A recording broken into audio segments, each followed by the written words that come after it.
Ladies and gentlemen, without further ado, okay, we'll move forward to the next keynote speaker. Okay, so it is my honor once again to introduce to you Professor Dr. Harshita Aini Haroon from the Faculties of Applied and Human Science, University Malaysia, Police Malaysia. Okay, so Professor Dr. Harshita received her MA in Linguistics and Information Processing from the University of Leeds, UK, and also her PhD in Linguistics from the same university. Her research areas of interest include English language teaching and learning, language in education, linguistics, especially critical discourse analysis and corpus analysis.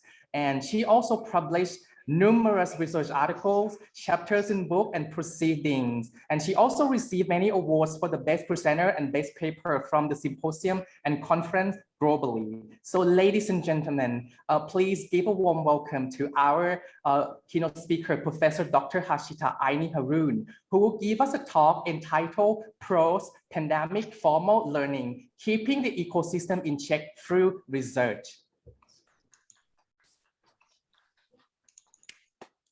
Right. Thank you very much to the moderator. Can you see my screen? Yes, clearly, Professor. Yes. Right. I'm just going to put it on full screen. Is that all right? Yes. Excellent. Right. Thank you very much to the moderator. How long have I got? Can I clarify on that? About 20 to 30 minutes, Professor.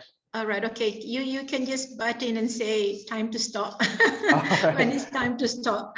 Right. Thank you very much. And thank you for inviting me. And thank you, Professor Zhang, for a very insightful presentation. And I'm particularly interested in that, seeing that as a university, we too offer foreign language teaching to our students and also other international students. So that was quite a lot for me to take in, but I probably will try to look out the free online course put by the university.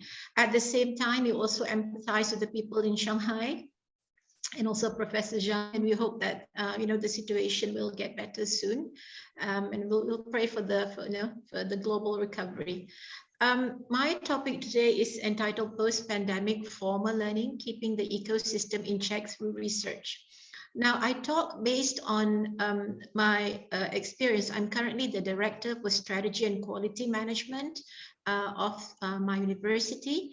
And when the at the beginning of the outbreak, the university's response to it was to actually set up a disaster management committee, which would meet up every single day for a couple of hours or more to discuss various perspectives of the university.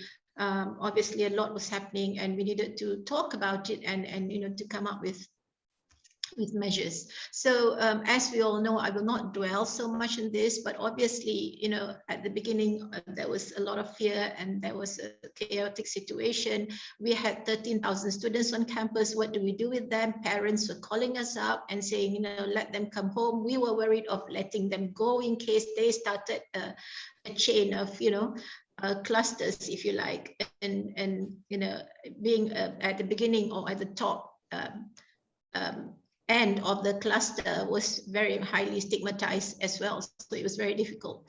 But I would like to go on to the next point, which is the disruption of, obviously, UNESCO and UNICEF data shows that at the very beginning of the pandemic, 90% of global student population experienced some kind of disruption, an interruption to their learning. And that just points to us that this notion of VUCA, if ever it was a rhetoric, is actually very, very real. And the uncertainty of it all actually highlighted to us about the shape of things to come. And that first and foremost, even after COVID, things were not going to be the same as before. It's not like bouncing back to normality, whatever normal was before COVID, but there was going to be a redefinition of normalcy. And in fact, that normalcy was not going to, and we understand now, is not going to be around for a long time, because, if we can anticipate now that there's going to be another disruption and there's going to be a renewal of whatever normalcy is.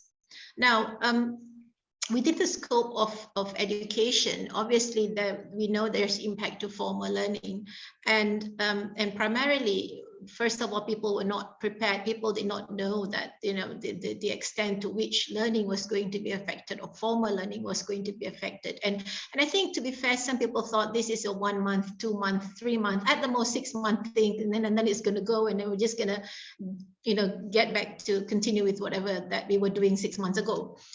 Which is, we know now, is not true. So, however, people were forced into adopting alternatives, you know, these forced conditions, and also there was a hiatus to traditional or conventional research endeavors. You know, people who would, you know, in liberal sciences or in education, or liberal arts rather, people would go for observations, if you like, or people would place themselves in communities to look at phenomenology, for instance. So these things were disrupted, you know. So, and this kind of research which actually feed back into the teaching learning processes. So obviously there is an impact to formal learning, and the areas impacted are the ones that I've listed here: classroom environment, the curriculum, the pedagogies, teacher skills and development. And certainly there was going to be, and there were learner issues and challenges.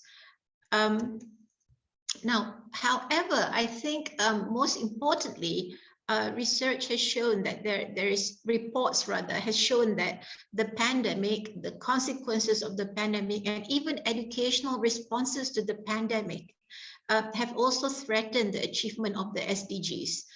You know, if the targeted goal is 2030, reports now show, at least in Asia and the Pacific, there has been slow or deceleration of progress due to the pandemic. And now the goals may probably take up to 2065 to be achieved.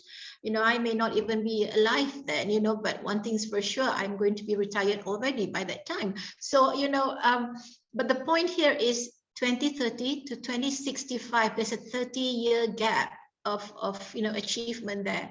And obviously this gap now may contribute to learning losses and increases in inequality, possibly even affecting economic prospects. And we talk about sustainability, so it's a bit scary in that sense.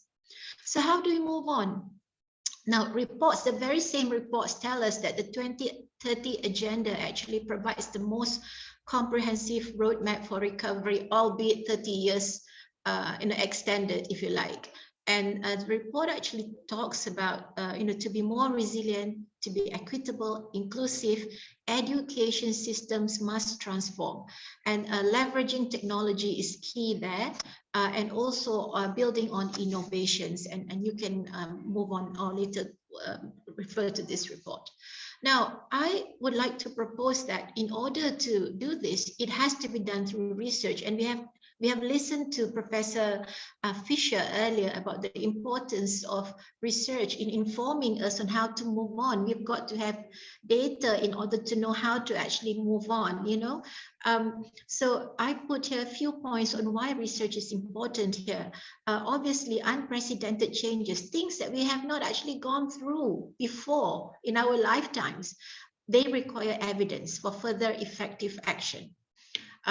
Plus, we haven't got the resources to be trialing and testing. You know, we've just got to be on point here. We also need research to comprehend the overall impact of disruption on schooling and for educational recovery and rebuilding. We need to test and experiment on new ways of doing things, albeit in a very optimized, financially optimized way. You know, for example, we can try out pedagogical approaches, alternatives, for example, traditional testing and assessment, and most importantly, to ensure that educational objectives are met, especially the aspirations of Agenda 2030. So how do we do this? Now, there are two ways, obviously, and putting the learner in the center of it all. I believe that we need to refer to the systems surrounding the learner. And we look at Bronfenbrenner's ecological theory, and this was proposed way back in 1977. And there has been an update of this particular theory.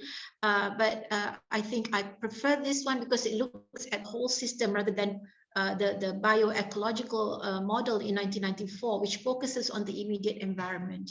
My experience of looking at the university's reaction to COVID-19 and our students' experience and even our staff's experience, they are not affected by just the immediate environment, but also the other systems surrounding it. And according to Bronfenbrenner ecological theory, they're basically a complex system, of relationships of the learner being in the middle, and then you've got the micro system, which is directly affecting the learner, and this is a bidirectional relationship.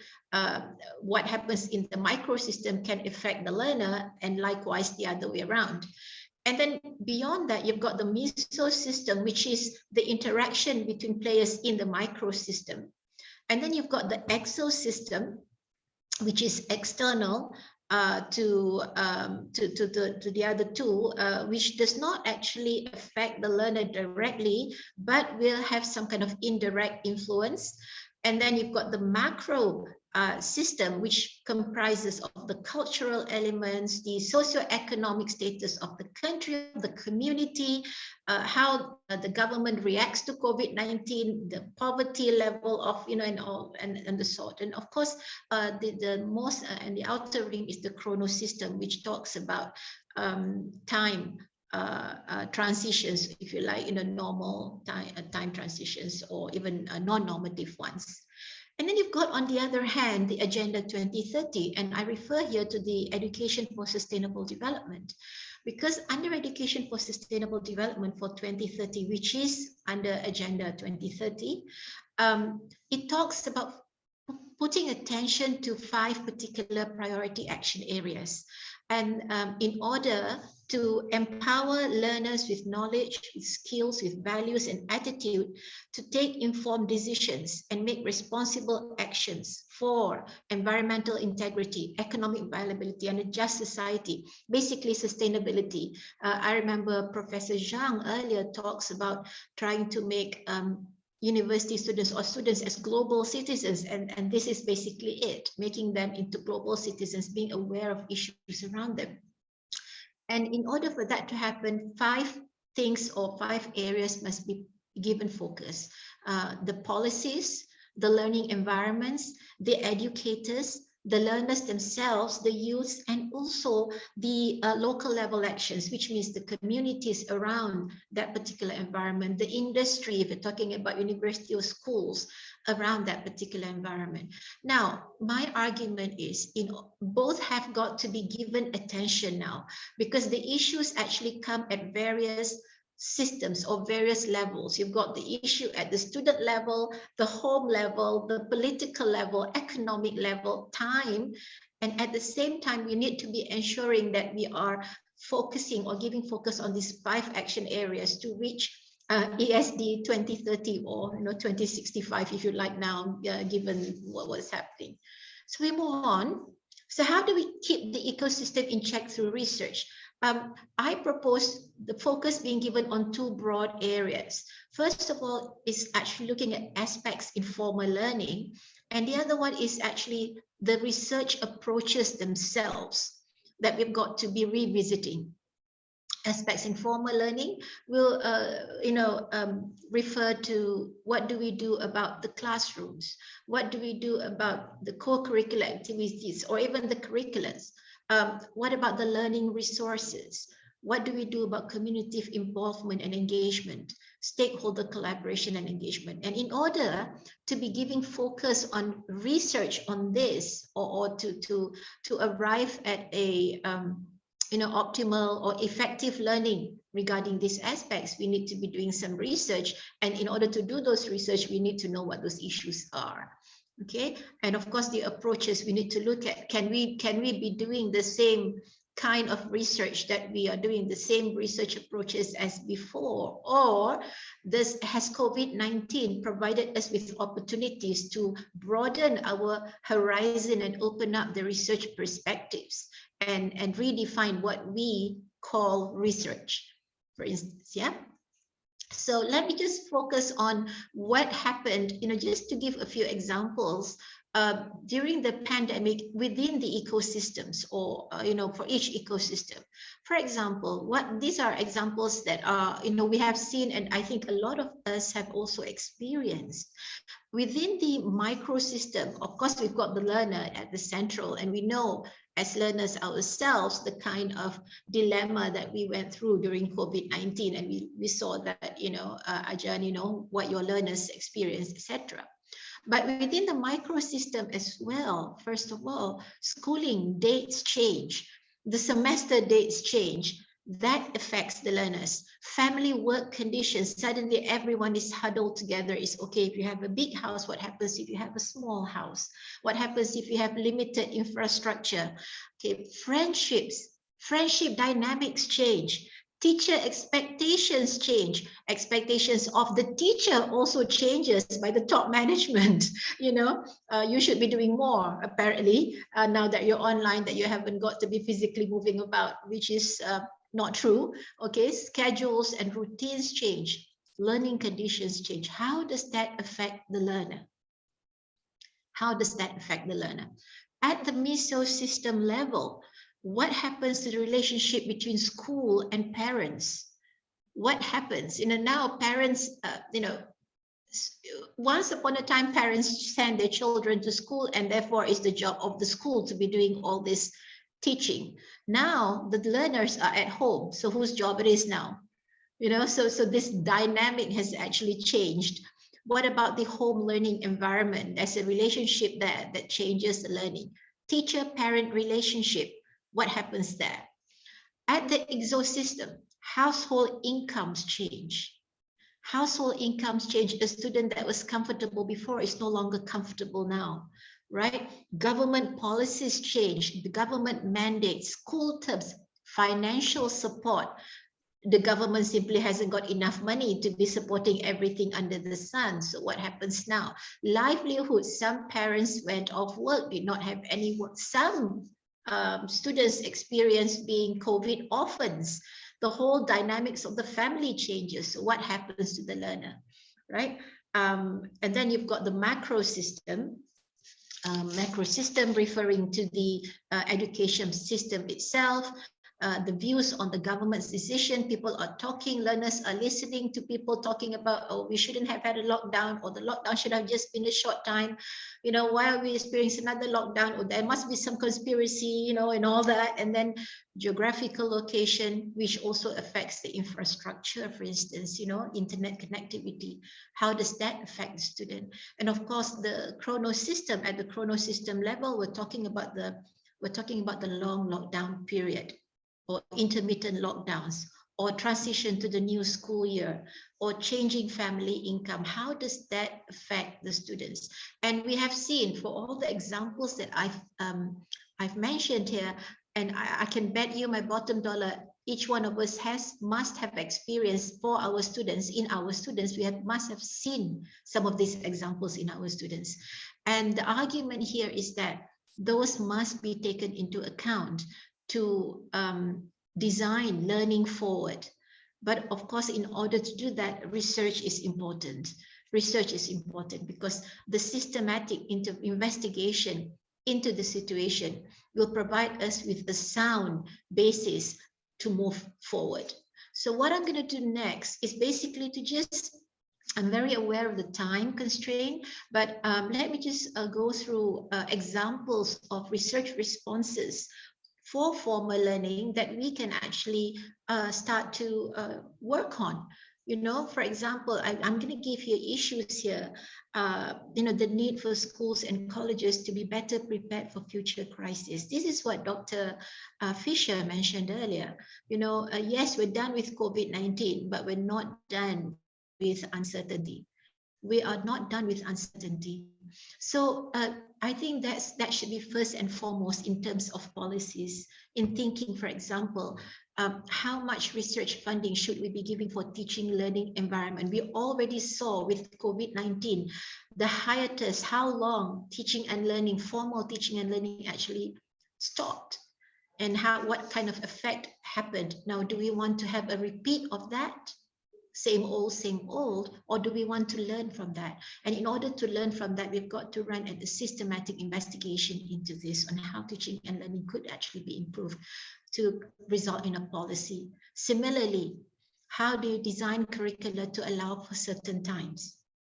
What kind of financing should we be providing or putting aside for disadvantaged and at-risk group? Because we know during COVID-19, there were people who did not suffer at all. Financially, materially, they were okay, except that we couldn't go out shopping, you know. But there were people on the other end who disadvantaged at-risk groups who time actually stopped for them, including eating. Right. So what kind of policies are going to be put in place to ensure that we do not, you know, the next pandemic, if you like, does not exacerbate inequality in equitable situations? What do we do? Okay, so that links up to the following point about resources required for equity and inclusivity, and also what kind of support can we be giving for teacher and leadership developments in terms of crisis. I'll move on to my next one. In terms of learning spaces. Okay, this is referring to the ESD for learning spaces. With conventional learning halted and with ad hoc online and blended learning, we need to be asking ourselves what methods will cater for the developments of skills and competencies that produce learners outlined by ESD I mentioned earlier. These are all well and good, provided that the learning spaces are up to mark for every single student. But we know that's not true. We know that's not true. We know that's inequitable situation. So what do we do about that? Do we then need to actually redefine what a learning space is? Do we need to be doing that? And of course, one of the sector that suffered the most during the COVID-19, or one of it is the TVET sector, because needing hands-on provision and being on site for training affected because of lockdown and mobility restrictions. So how can that in future be offered in future similar conditions? Because with TVET you need experiential learning, you need work-based learning. What do we do then if another pandemic comes to us? And what about new models of enrollment and schooling? I think we need to be looking into that now, that there's got to be that, and there's not one way of doing things in terms of schooling. Now, the third one is about the educators themselves. Now, when the pandemic broke, a lot of people assume that teachers should know what to do. Teachers should know what to do, and teachers are resourceful people, and they're okay mentally, they're okay physically. They leave it to the teachers; they'll sort it out. And I think this is very much a fallacy, and educator support has to be given. To post-pandemic now, we need to help them get back on track and to be more adaptable. We need to train them on, because teachers themselves do have different learning curves due to variability in many factors, and also the need for innovative approaches. So research responses, find out how we can help educators integrate sustainability issues into the curriculum. Climate change that's suffering now. So what do we do about that? How do we integrate that into the curriculum? How can educators practice effective differentiation in the classroom? Given that we will have students of different backgrounds, different abilities, different suffering, different experiences during COVID. So post-COVID, how do we do that? How can educators form effective alliances with the home and other stakeholders?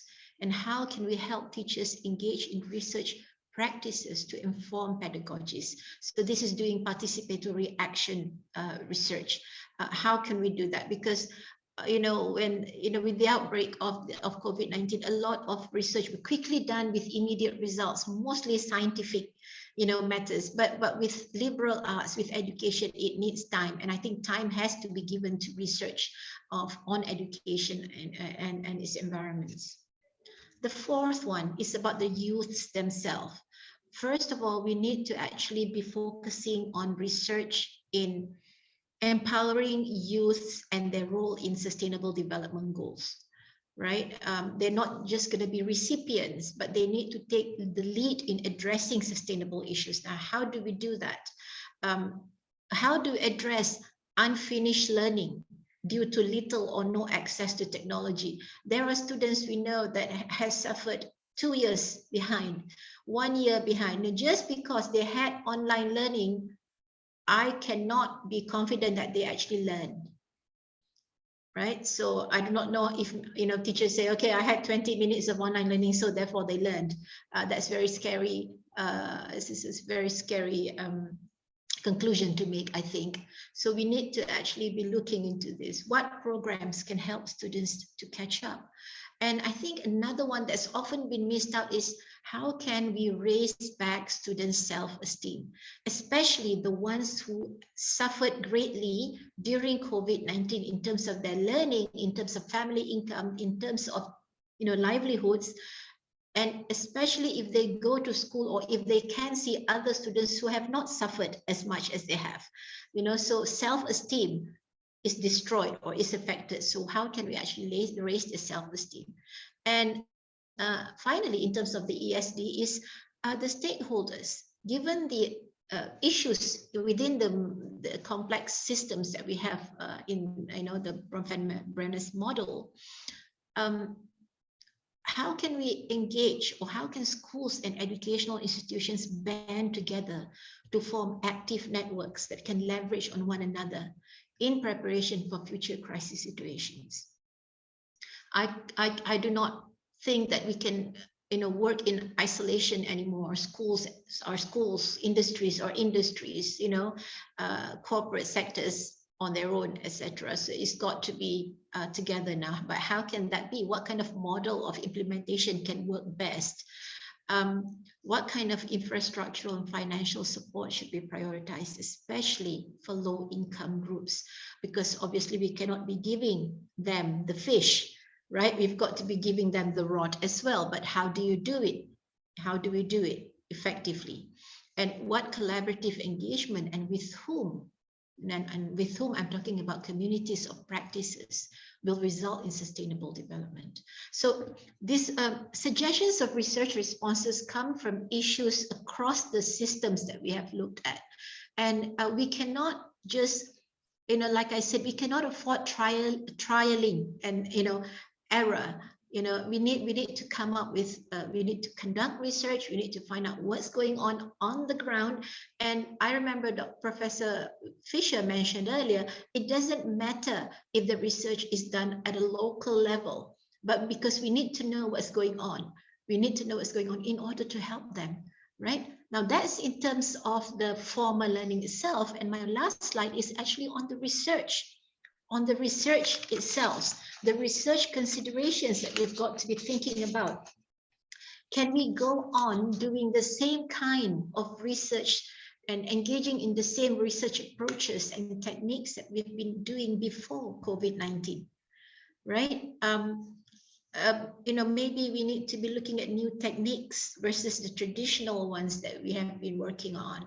We need to be a bit more flexible. We need to be a bit more creative. Now, having said that, the individual lecturer can be a bit more creative, flexible, etc.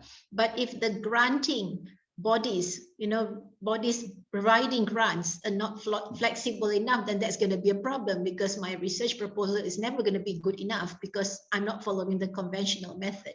So it cannot be just me trying to be creative and flexible.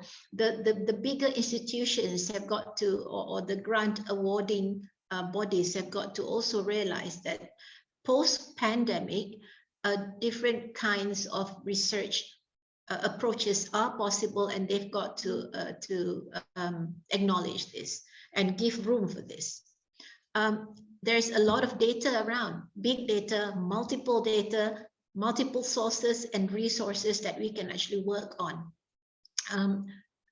Definitely, research has got to be cross disciplines, cross sectors, and cross borders.